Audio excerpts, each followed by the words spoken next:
एक गांव में जगदीश नाम का एक ब्राह्मण रहता था। वह बहुत गरीब था। न उसके पास पहनने के लिए अच्छे कपड़े थे और ना ही खाने को कुछ था। वह भिक्षा मांगकर अपना गुजारा करता था।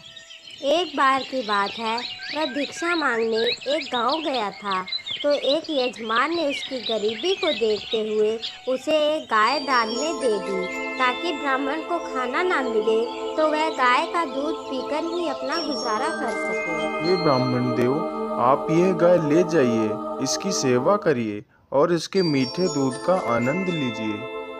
यह सुनकर ब्राह्मण बहुत खुश हो गया। ब्राह्मण उस गाय को अपने साथ ले गया और उसकी सेवा करने लग गया।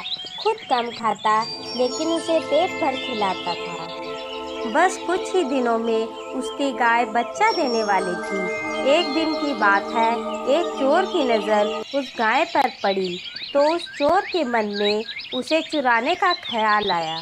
अरे गाय तो बहुत ही सुंदर है और यह गाय तो बच्चा भी देने वाली है, तो क्यों ना मैं इसे चुरा लूं और इसको बाजार में बेच दूं।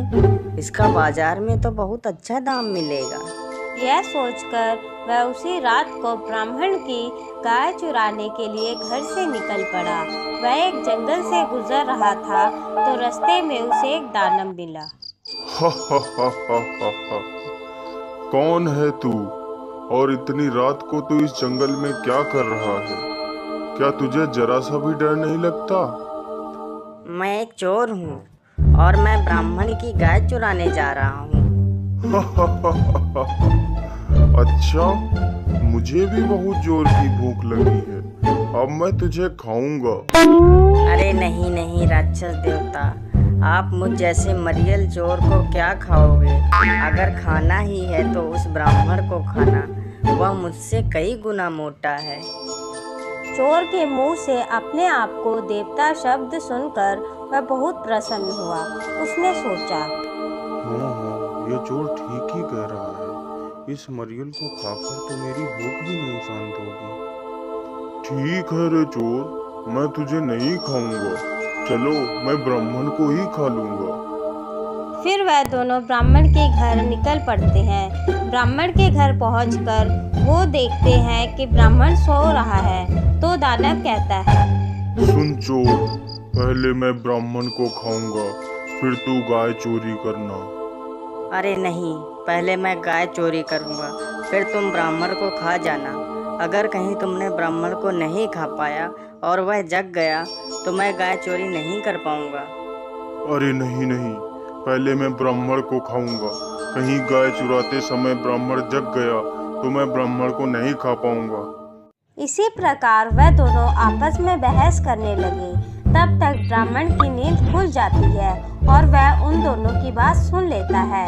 तभी चोर ने देखा कि ब्राह्मण जग चुका है तो वह ब्राह्मण से कहता है, हे ब्राह्मण देव, यह एक दानव है और यह आपको खाना चाहता था। मैंने इसे आपको खाने नहीं दिया।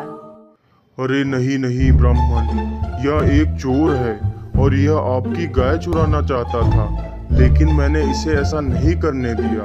मैंने आपके गाय की रक्षा की है। अच्छा, तुम दोनों ने मेरे लिए बहुत अच्छा काम किया है, इसलिए मैं तुम दोनों को कुछ इनाम देना चाहता हूँ। जरा रुको, अभी लाता हूँ। फिर ब्राह्मण अंदर जाता है और एक बढ़िया सा डंडा लेकर आता है। जैसे ही चोर और दानव देखते हैं कि ब्राह्मण एक डंडा लेकर आया है तो वह तुरंत वहां से भाग जाते हैं। हमें इस कहानी से यह शिक्षा मिलती है कि हमें हमेशा परिस्थितियों के अनुसार ही काम करना चाहिए। जैसे इस कहानी में ब्राह्मण ने किया, उसने चोर व दानव की बातें सुनने के बाद अपनी आत्मरक्षा के लिए डंडा उठा लिया, जो उस परिस्थिति के लिए बिल्कुल सही था।